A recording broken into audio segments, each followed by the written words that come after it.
एक दिन जनक जी ने देखा जो धनुष 10,000 योद्धा मिलकर नहीं उठा सकते थे, उस धनुष को छोटी सी जानकी उठा करके नीचे चौका लेपन करती है, और तो और घोड़ी बना करके उसको रस्सी से मारती, कहती है मेरी घोड़ी आगे बढ़।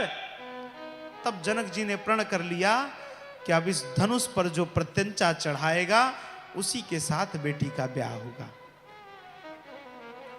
अब लोग कहेंगे धनुष आया कहां से? तो एक बार जनक जी ने शिव जी को प्रसन्न किया अनुष्ठान करके, और कहा, भोले बाबा प्रसन्न हुए तो कहा कि भोले बाबा आप जिनका चिंतन करते हैं, आप जिनका नाम जप करते हैं, मुझे उनका दर्शन करना है। तब शिव जी ने अपना धनुष दे दिया और कहा ले जाओ ये धनुष, इस पर प्रत्यंचा चढ़ाने के बहाने राम जी तुम्हारे यहां आएंगे और उस समय राम जी के दर्शन कर लेना। हा? महाराज सुंदर धनुष यज्ञ का आयोजन देश देश के राजा, देश देश के भूपति आए, और उसी में विश्वामित्र जी के साथ मेरे राघव और भैया लखनलाल जी पधारे हैं। और सबसे ऊपर जो स्थान था, भगवान आ कैसे रहे हैं? कुंजर मणिकंठा कलित उरनि तुलसी का माल, वृषभ कंध केहरि ठवनी बलनिधि बाहु विशाल। भगवान सिंह की तरह उस धनुष यज्ञ में प्रवेश कर रहे हैं। आकर के सबसे ऊंचे स्थान पर मेरे प्रभु विराजमान हुए, और जानकी जी आई, सबने दर्शन किया। अब इधर एक एक राजा आकर के धनुष को उठाना चाहते हैं, किसी से धनुष नहीं उठा। सब महाराज बिल्कुल थक गए। भूप सहस 10 एक ही बारा लगे उठावन टरी नटारा। यहां 10,000 राजा एक साथ थोड़ी उठा रहे हैं, सहस्र बाहु आकर के उठा रहा है, उससे भी धनुष नहीं उठा। महाराज जनक राजा व्यथित हुए, क्या कोई वीर नहीं बचा? लक्ष्मण जी को क्रोध आया। लक्ष्मण जी खड़े हुए और कहा, जिस सभा में रघुवीर विराजमान हो उस सभा को वीर विहीन कहना यह कहीं से उचित नहीं है।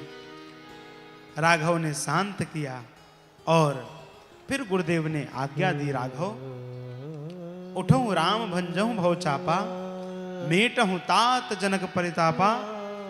राघव उठे हैं, गुरुदेव को प्रणाम किया, सभा को प्रणाम किया, जानकी जी की ओर प्रणाम किया, माता सुनैना को प्रणाम किया, और फिर धनुष की ओर आगे बढ़े हैं। शिवजी का स्मरण किया। शिवजी के साथ राम जी के 3 संबंध हैं, सेवक स्वामी सखा सिय के। शिवजी राम जी के सेवक भी हैं, सखा भी हैं और स्वामी भी हैं। तो कह दिया, प्रभु आज मित्रता की बात है तो एक मित्र की लाज आज आपके हवाले है। हा? ये तो महादेव है। आए, राघव ने धनुष को प्रणाम किया, धरा को प्रणाम किया, और जा करके धनुष को उठाया है। धनुष को उठाया, सब अवाक रह के, इतनी तेज क्रांति हुई, सब अवाक हो गए।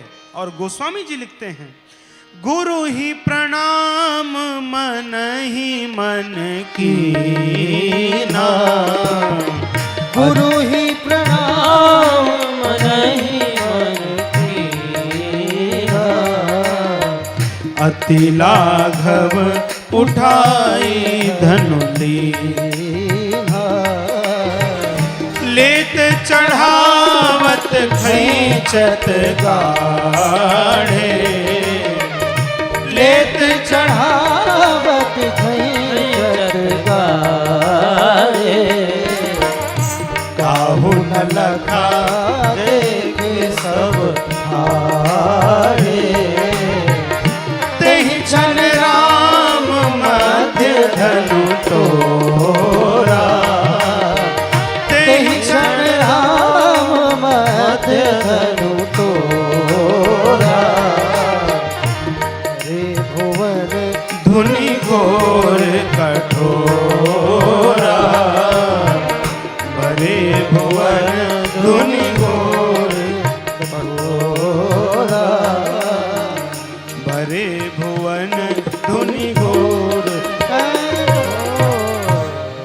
भरे भुवन घोर कठोर रव रवि बाजी तज मार्ग चले चिकरहि दे गज घोल मही घोल घोरम करम सुर असुर मुनि कर कान दीन सकल विकल विचारहि कोदंड खंड राम तुलसी जयति बचन उचारहि हाँ जयति बचन उचारहि जयति वचन उचारहि शंकर चाप जहाज सागर रघुवर बाहुबल गूढ़ सो सकल समाज चढ़ा जो प्रथम ही मोह बस।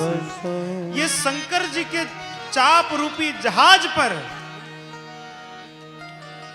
शंकर जी का चाप रूपी जहाज कहां तैरा? बोले सागर रघुवर बाहुबल, राघव जी के बाहुबल के सागर में तैर गया। बोले इस सागर में कौन डूबा? जो मोह करके देखो, जानकी जी भक्ति हैं, भक्ति का वर्ण केवल भगवान कर सकते हैं और किसी के बस की बात नहीं। तो वो सब राजा जो जानकी जी को सामान्य नारी मानकर उनके साथ वर्ण करना चाहते थे, वो सब डूबे हैं। तहिचन राम मध्य धनु तोरा। देखो यहां पर संतों ने बहुत भाव कहे हैं। गुरुदेव भगवान के कुछ भाव मैं आपके सामने रखता हूं। गोस्वामी जी ने लिखा तहिचन राम मध्य धनु तोरा। मध्य धनु का क्या अर्थ है? मध्य धनु का अर्थ है राम जी ने धनुष को न ऊपर से तोड़ा न नीचे से तोड़ा, धनुष को बीच से तोड़ा। तहिचन राम मध्य धनु तोरा। राम जी ने धनुष को न आकाश में तोड़ा न पाताल में तोड़ा, बीच के पृथ्वी लोक में तोड़ा है। तहिचन राम मध्य धनु तोरा। अब तक 3 राम हुए हमारे यहाँ, एक परशुराम, दूसरे राम और तीसरे बलराम। तो मध्य के राम जी ने इस धनुष को तोड़ा है। तहिचन राम मध्य धनु तोरा।